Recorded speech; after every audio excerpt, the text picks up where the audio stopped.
Hi guys, this is the EdExcel GCSE 9-1 Maths Paper 3 from the Foundation tier, and it's from the November 2020 series. So let's get straight into it. Question 1, we have to change 300 centimeters into meters. So to do this question, we are going from centimeters to meters. So to go from centimeters to meters, we would have to divide by 100. Meters to centimeters, we have to multiply by 100. So 300 centimeters, to convert this into meters, we divide by 100, so we get 3. So 300 centimeters is the same as 3 meters. Question 2, we have to work out 1/3 of 24. So this is the same as dividing by 3. So 24 divided by 3, that's equal to 8. Question number 3, we have to write 40% as a fraction. So to do this question, percentage means out of 100, and we have 40 out of 100. We can simplify this by dividing both the top and bottom by 20. So it turns out we get 2/5. Question 4, we have to work out 2.5 squared. So 2.5 and then squared, that's equal to 6.25. Question 5, we have to write the following numbers in order of size. Start with the smallest number. So you can think of these numbers as temperatures. The more negative a number, the colder it is. So we have -6 to begin with, followed by the -4, followed by the -3, followed by the 0, followed by the 1, followed by the 2, followed by the 7. Question 6. The graph shows some information about car production in the UK over 8 years. So we've got the year over here and the car production in millions. And for how many of these years was car production more than 1.4 million? Well, 1.4 million, you can see that is over here. So we're looking at how many years is it above 1.4 million. So we have 1, 2, 3, 4, 5 years. And for part B, in which 2 years was the car production the same, you can see that's year 5 and year 6. So we have here year 5 and year 6. Question 7. What fraction of the shape is shaded? Give your answer in its simplest form.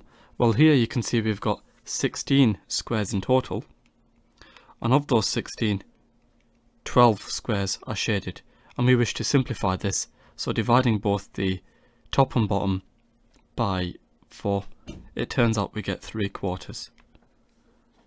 So we have here 3/4. Question 8. Kareem buys 200 tiles. The tiles are sold in boxes. There are 25 tiles in each box. Each box of tiles costs £9.75. We have to work out the total cost of the boxes of tiles Kareem buys. So we know that there's 200 tiles which he buys, and there's 25 tiles in each box. So therefore the number of boxes required, that's equal to 200 divided by 25, which is 8. So he requires 8 boxes.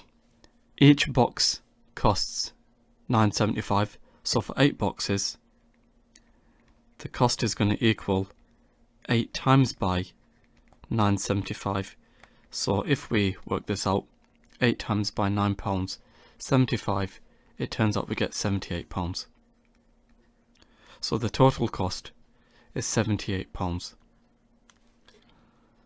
Question 9, we have to work out the value of 300 over 2 times by 5. Simply enter this into your calculator, like so. It turns out we get 30. For part B, we have to work out the value of 6.6 minus 2.5 multiplied by 8 plus 4. Type this into your calculator. So we have 6 minus 2.5 multiplied by 8 plus 4. It turns out here we get 42. And now for part C, write down the reciprocal of 20. Reciprocal means 1 over. So here we have 1 over 20. Question 10. The graph shows information about the time in minutes a liquid has been cooling and the temperature of the liquid. And for part A, what is the temperature of the liquid at time 2 minutes? So at 2 minutes, which is over here, we draw a vertical line up and then we read across like so. So here the temperature is 80 degrees C. And now for part B, Pam recorded the time when the liquid had a temperature of 50 degrees. Write down this time. So 50 degrees, that's over here. We draw a line across like so, and then we draw a line down to find the minutes. So here we get 8 minutes. And now for part C of the question, Pam says that the temperature of the liquid drops more in the first 3 minutes of cooling than it does between time 9 minutes and time 12 minutes. Is Pam correct? Give a reason for your answer. Well, as we can see over here, in the first 3 minutes, the temperature drop is more rapid, and in the final 3 minutes, it's less rapid. And that's referring to the rate of change of the temperature with respect to time. So, a reasonable explanation would be yes, because the gradient is steeper in the first 3 minutes and less steep in the final 3 minutes. Question 11. PQRS is a quadrilateral and PST is a straight line. We have to find the value of y over here. So we've got this angle 65, this angle of 130, this angle of 95. We can find this missing angle by considering the angles in a quadrilateral adding to 360. So PSR,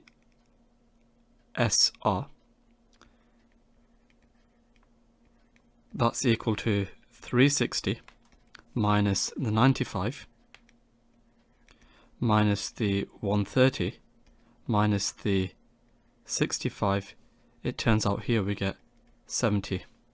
So this angle here is 70 degrees. And therefore, to work out this value of y, we notice here we have a straight line. Angles on a straight line add up to 180. So y is equal to 180 minus 70, which is 110. So we have 110 for y. For question 12, here are the first 5 terms of a number sequence. So that's shown here, and we have to write down the next 2 terms of this sequence. Well, here you can see each time we are subtracting 5. So therefore, the next term of this sequence, 25 take away 5, that's 20. And then 20 take away 5, that's 15. And now for the next part, a term of this sequence is minus 5. Which term is it?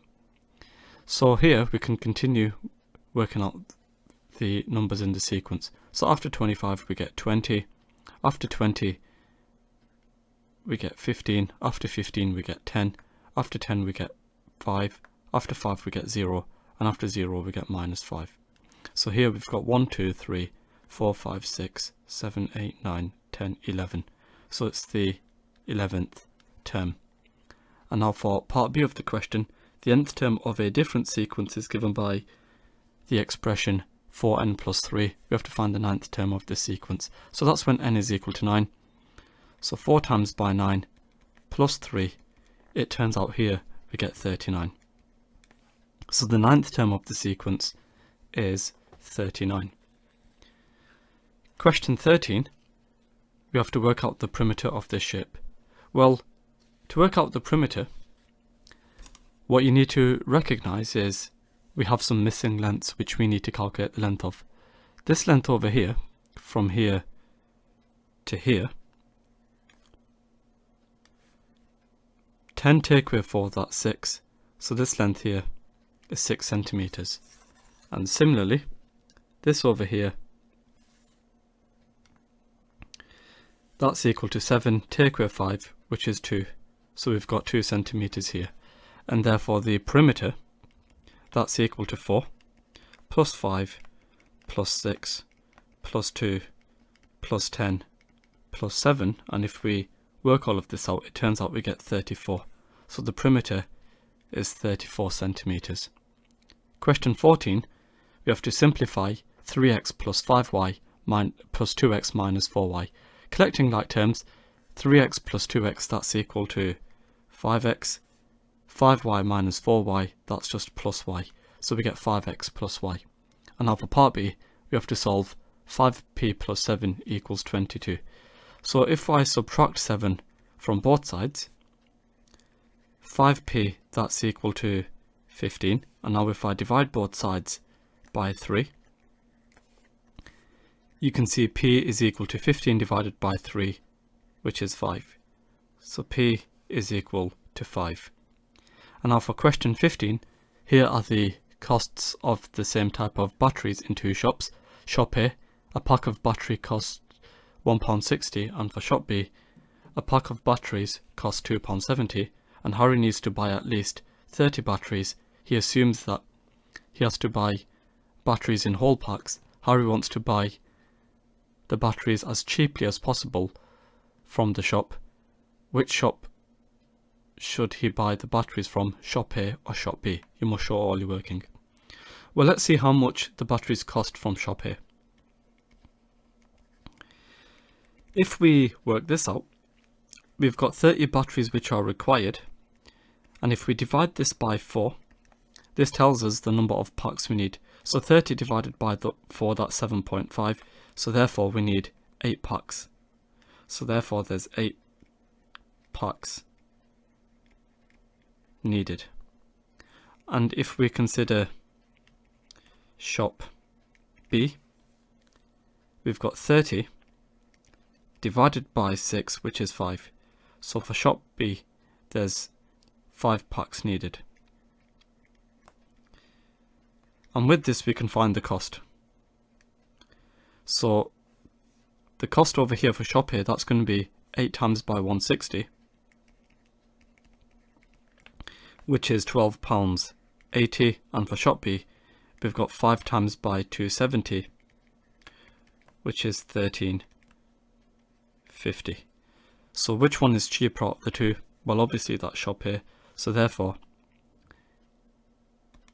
he should buy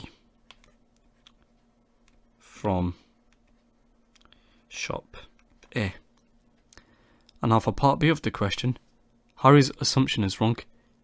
He can buy single batteries for 40p each in shop A and for 45p each in shop B.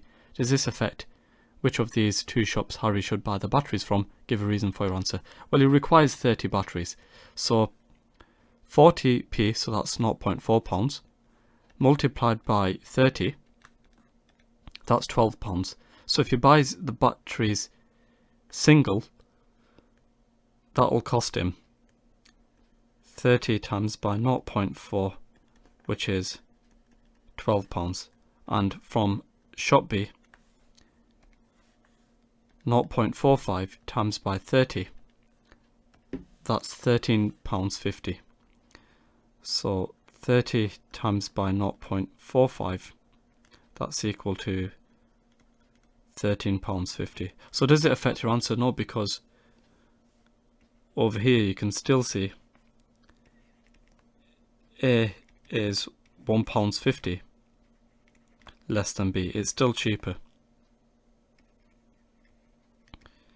Okay, so therefore still cheaper. Question 16. there are only 5 blue cards, 2 green cards and 4 red cards in a pack, and Isabella is going to take at random 1 card from the pack. We have to write down the probability that Isabella will take a blue card. So over here we've got 5 plus 2 plus 4 cards in total, and of those 5 of them are blue. So if we tidy this up, we get 5 over 11. So the probability is 5 over 11. And now for part B of the question, Ken is going to throw a biased dice once. The probability that the dice will land on 6 is 0.3. What's the probability that the dice will not land on 6? So the probability that the dice will not land on 6, that's equal to 1 minus the probability of landing on a 6. So here we've got 1 minus 0.3, which is 0.7. Question number 17. We have to draw accurately an isosceles triangle with sides of length 8 cm, 6 cm and 6 cm. One side of the triangle has been drawn for you, and that's 8 cm here. Well, all we have to do is grab our ruler and our compass, and we want to measure off 6 cm. 6 cm is this length here, and then we literally draw an arc from either end. So we draw an arc here, so let's just do that, and then we draw an arc from here like so, and then we join those up with a straight line. And you'll notice over here, if we join these up, indeed we do get 6 centimeters here, and also 6 centimeters here. So at this point it's a good idea to add on those lengths. So 6 centimeters, 6 centimeters indicate that these two lengths are equal, and indicate that these angles are equal, like so. Question 18. This graph can be used to change between US dollars and British pounds. And Rosie bought a ring in the USA and she paid $345 US. We have to work out in pounds the amount Rosie paid for the ring. So for this question, one way we can approach this is by using the conversion here. So if we work this out, if we convert $10, that's the same as £8. Let's just write that down. So $10 is equal to £8, and our goal is to find out what $345 is. We can do this by first of all working out what $1 is, so that's 80p, and then if we multiply this by 345, so 0.8 times 345, that's 276. So we have 276 pounds. Question 19. There are 2 types of sandwiches sold in a cafe last week. So we've got tuna, cheese, chicken and egg. 56 tuna sandwiches were sold. This was 40% of the total number of sandwiches sold. We have to work out the total number of sandwiches sold. So this 40% over here would represent 56 sandwiches. And our goal is to find out the total number of sandwiches sold. In other words, find out what 100% is. And we can do this by first of all considering what 10% is. And we can do that by dividing by 4. So 56 divided by 4, you'd find this to be 14. And therefore for 100% we multiply by 10. So 14 times by 10, that's 140. So we've got 140 sandwiches in total. And now for part B of the question, of the 56 tuna sandwiches sold, 18 were sold on Friday. We have to write 18 as a percentage of 56, give your answer correct to the nearest whole number. So we've got 18 divided by 56 multiplied by 100. So if we work this out, 18 divided by 56 and then multiplying this by 100, it turns out here we get 32.14 etc. percent. So to the nearest whole number, this is equal to 32. Okay, so now for question number 20, Akhtar, Ben and Carl each have some money. Akhtar has £65, Ben has £100 and Carl has 3 £5 notes, one £20 note and some £10 notes. The mean amount of money per person is £80. How many £10 notes does Carl have? Well, if we see the word mean, we should be thinking to ourselves the mean that's given by the total of the number of pieces of data we have. So, from this we can conclude the total is equal to the mean multiplied by the number of pieces of data we have. So, we've got the mean, which is 80. So the total amount is equal to that mean of 80 multiplied by 3, which is the amount of people we've got. So the total amount of money they've got is £240. Now Carl, he's going to have what's left over. So we've got 240 minus the 65 from Akhtar minus the 100 from Ben. It turns out here we get 75. So Carl has £75. So with this £75, he's got 3 £5 notes. So that's over here. He's also got one £20 note. So one £20 note. And he's got some notes, £10 notes. So we'll call this number C. So he's got 10C. And all this is equal to 75. And our job is to find out the number of £10 notes he's got. Which we'll call this N. So 15 plus 20, that's 35. So we've got 35 plus 10N equals 75. If I subtract 35 from both sides, we've got 10N, which is equal to 40. And if I divide both sides by 10 to get N by itself, N is equal to 4. So he's got 4 £10 notes. Question 21. Malik is going to throw a fair coin 50 times and we have to write down the number of times the coin will land on heads. So first of all, if the coin is fair, we can see here that the probability of landing a head is equal to 0.5. So if he throws the coin 50 times, the expected number is going to be 50 multiplied by 0.5, which is 25. So we can expect that he lands on a head 25 times. And now for part B of the question, Paula and Simon are trying to find out if a different coin is biased. Paula throws this coin 10 times. She records the number of times the coin will land on heads.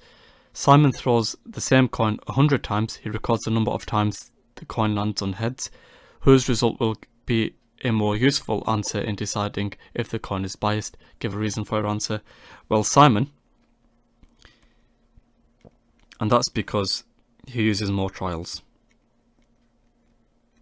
So what we mean by this is the 100 times he throws is greater than the 10 times Paula throws. Okay, so now for question 22, we've got a solid shape made from a square base pyramid and a cube. Each edge of the solid has length 6 centimeters and we have to draw a plan of this shape. So here we've got 6, here we've also got 6, here we've got 6 and here we've got 6. So if we were to draw a plan of this, we've got the square outside, which we'll see, and then we join these up, which will show the pyramid section. Okay, so this is the top view of the shape. Okay, so question 15, we have to simplify n cubed times n to the 5. Well, here we have to use the rule of a to the power of m times by a to the power of n. That's equivalent to a to the power of m plus n. We add the powers if we have the same base.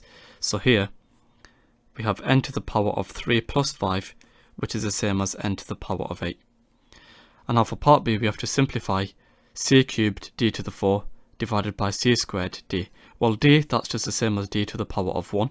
And here we would have to use the rule a to the power of m divided by a to the power of n being equivalent to a to the power of m minus n. So when we divide with the same base, we subtract the powers. So we've got c to the power of 3 minus 2 multiplied by d to the power of 4 minus 1. So here we get c to the power of 1 times by d cubed. In other words, we get cd cubed. And now for part c, we have to solve 5x over 2 being greater than 7. So first thing, we need to multiply both sides by 2. And if we do that on the left hand side, the 2's cancel here. So we get 5x being greater than 7 times by 2, which is 14. And now if we divide both sides by 5, you can see here, x is going to be greater than 14 over 5. Question 24. Andy cycles a distance of 30 kilometers at an average speed of 24 kilometers per hour, and he then runs a distance of 12 kilometers at an average speed of 8 kilometers per hour. We have to work out the total time Andy takes. Give your answer in minutes and hours. Well, over here we have to use the formula speed is equal to distance over time. So we can use this to find out the time it takes to cycle. So that will be the distance, 30 kilometers, divided by the speed over here. So we divide this by 24. So this over here is the time he takes to cycle. So we're working out what t is. And we've also got over here 12 kilometers divided by 8 kilometers per hour. So this over here is distance divided by speed. This is the time it takes to run.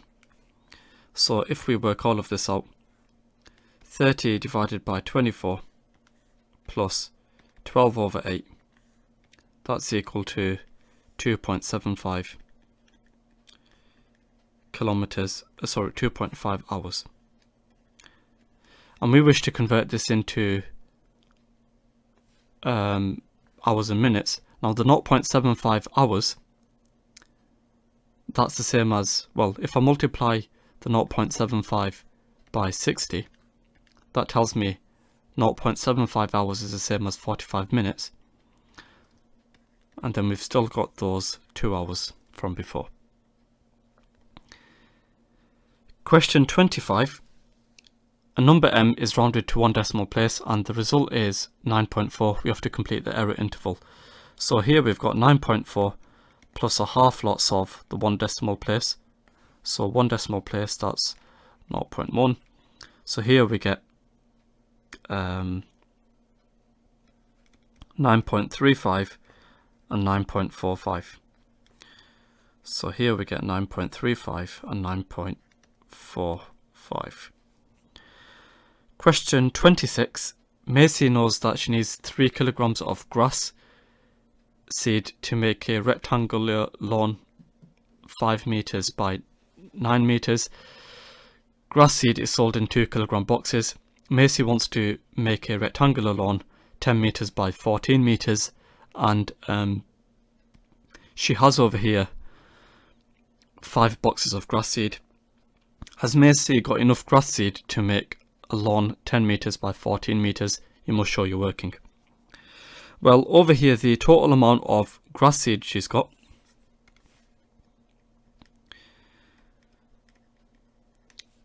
well, in one box there's 2 kilograms, so in 5 boxes there's going to be 2 times by 5, which is 10 kilograms. So she's got 10 kilograms of grass seed. So the area of the lawn over here is going to be 5 times by 9, which is 45 meters squared. And here, the area of this lawn is going to be 10 times by 14, which is 140 meters squared. So for 3 kilograms, we need over here 45 meters squared. We're finding out over here how much seed is required for 140 meters squared. So to go from 45 to 140, so 140 divided by 45, that's over here 3.1 etc. So 3 times by 3.1 etc. that's equal to 9.3 etc. And what she has over here is 10 kilograms of grass seed. So because the 10 kilograms is greater than the 9.33 etc., we can therefore conclude that she's got enough. And now for part B, Macy opens the 5 boxes of grass seed. She finds that 4 of the boxes contain 2 kilograms of grass seed and the other box contains 1 kilogram of grass seed. Does this affect whether Macy has enough grass seed to make a lawn? Give a reason for your answer. Well, the total amount of grass seed she now has, well, she's got 4 times by 2 plus this extra 1, that's 9 kilograms. And we saw before she required 9.33 etc. So because this 9.33 etc. is greater than this 9, we can therefore conclude that she does not have enough grass seed. Question 27. Amanda has 2 fair 3-sided spinners, and for spinner A we've got the numbers 1, 2 and 3, and for spinner B we've got the numbers 1, 2 and 3, and we have to and she spins each spinner once, and we have to complete the probability tree diagram. So the probability that for spinner A that it lands on a 2, that's 1 out of 3. So therefore the probability that it does not land on a 2, that's 2/3. And if we consider it spinner B, probability that it lands on a 2, that's 1/3. Probability that it does not land on a spinner on a 2, that's 2/3. So we've got 1/3 here and 2/3 here. And we have to work out for part B the probability that spinner A lands on 2 and spinner B does not land on 2. So the probability that spinner A lands on 2, that's going to equal 1/3. The probability that spinner B does not land on 2, given A lands on a 2, that's 2/3. So we multiply these together. So here we get 2 over 9. So that's our probability, 2 over 9. Question 28. We have to use these graphs to solve the simultaneous equations graphically. So here we've got the line 5x minus 9y equals minus 46 and the line y equals minus 2x. Well, the point where they intersect is over here, minus 2, 4. And now for part B of the question, we've got this graph over here, y equals x squared minus 4x plus 2, and we have to use this graph to find estimate solutions for the quadratic equation x squared minus 4x plus 2 equals 0. Well, it crosses the x-axis over here at x equals 0.6, and it also crosses the x-axis here at 3.4. Question 29. The diagram shows a solid triangular prism, and the prism is made from wood with a density of 0.8 grams per centimeters cubed. We have to work out the mass of this prism. Well, what we have over here is the formula. density is equal to mass over volume. We've been given the density, we need to work out the volume to work out the mass. So the volume over here, well, here we've got the area of this triangle, 1/2 times by 4 times by 6. So that is the area of this cross section. Okay, and then we multiply this by 10, which is the length. So here it turns out we get 120 centimeters cubed. That's our volume. We know our density, that's 0.8 grams per centimeters cubed. So the mass, that's equal to the density, 0.8 grams per centimeters cubed, multiplied by the volume, 120 centimeters cubed. So 0.8 times by 120, that's equal to 96. So we have 96 grams as the mass of the prism. So let's just write this down. We've got 96 over here. Okay, so that's the end of the paper. Don't forget to like, share and subscribe. Any questions, please feel free to comment in the comment section below, and hopefully I'll see you all on the next video.